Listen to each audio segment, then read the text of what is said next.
Code Bunny is a 2D character action game that, at a glance, gives off the same vibes as a classic Mega Man title, but in reality the game is faster paced and more combo heavy, requiring a good amount of skill to get the best rank in each level. That said, I'm not that skilled, but I still enjoyed my time playing Code Bunny. It's a game that begs to be mastered, with a brief but interesting little story about a pair of Space Patrol rabbits trying to stop a terrorist plot taking place. The game follows Axel, an ex-figure skater turned Space Patrol, and his new partner Hazel, a famous soldier from their planet's military, who just got transferred in specifically to bring the Mad Bunny terrorist group into custody. At a glance, Axel and Hazel have contrasting personalities, with the latter's no-nonsense demeanour and the former's positive outlook. But beneath the surface, both are quite intricate characters, and it's impressive how good of an in-depth character arc both receive, despite the short runtime. And emphasis on short runtime. I beat both campaigns in little over an hour each, and that was by taking it slow and struggling through some levels and bosses.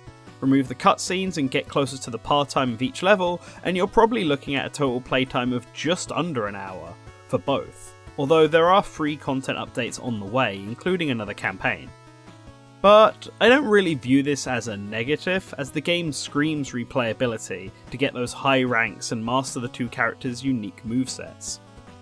Both of our protagonists have their own strengths and weaknesses, although I would advise starting with Axel as he's the most straightforward of the two. Both characters can run, jump, and have short-ranged melee attacks, but Axel actually has a whole bunch of different attack combos he can pull off by spending his energy meter. Energy is built up by pulling off a combo chain, so the basic gameplay loop for him is to keep an attack chain going for as long as possible to build up that meter, and then either use it for a damage blocking shield or expend it all for a much stronger attack. Building up the meter is made rather easy thanks to Axel's spin attack. Here, he basically turns into a Beyblade and begins spinning into anything and everything in his way. This isn't just used for attacking, but also to keep momentum and pull off difficult platforming challenges. When spinning, Axel can bounce on and off of enemies for extra speed and height, allowing him to make it across long gaps and reach higher areas of the level.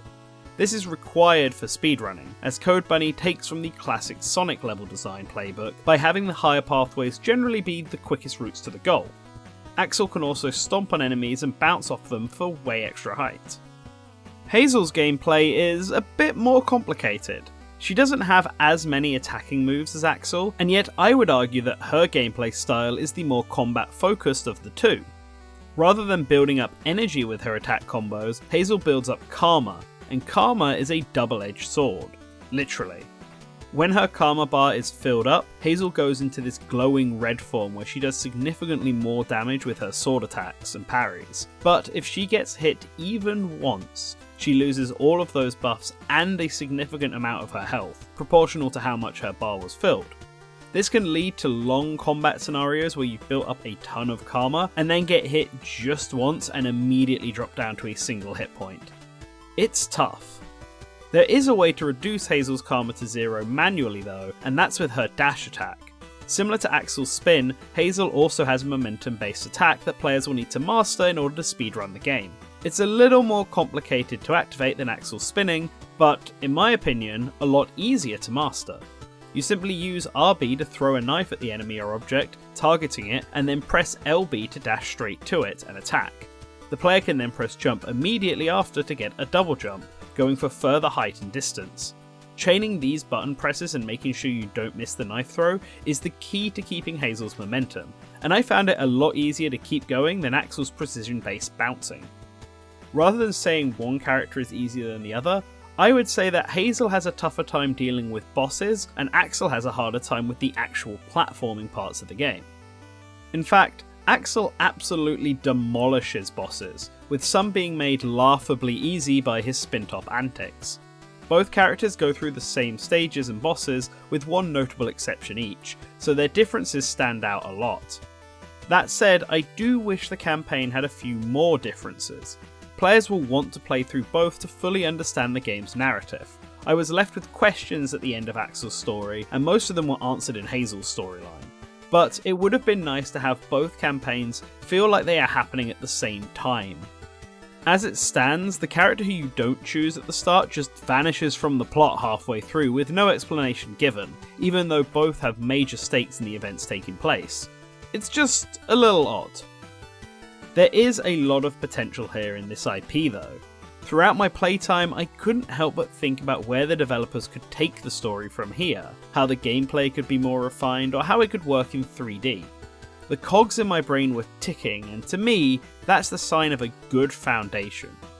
Code Bunny isn't a long game, but in its short runtime it manages to deliver some fantastically written characters and a fairly interesting story that got me to care about its world. For fans of platformers or character action games, Code Bunny is a great time, and I'll definitely be diving into the future story updates as and when they release. I want to thank Team 7th Star for sending us a copy of this game to review. I hope it has been doing well for them.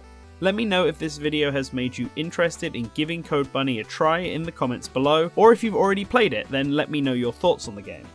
On screen right now are our patrons from the $5 plus tier. We appreciate all of our patrons who support us and keep the website up and running. We have some exciting plans this year for the channel and website, and if you want to support us, our Patreon link is on screen. But even a simple like and subscribe goes a long way.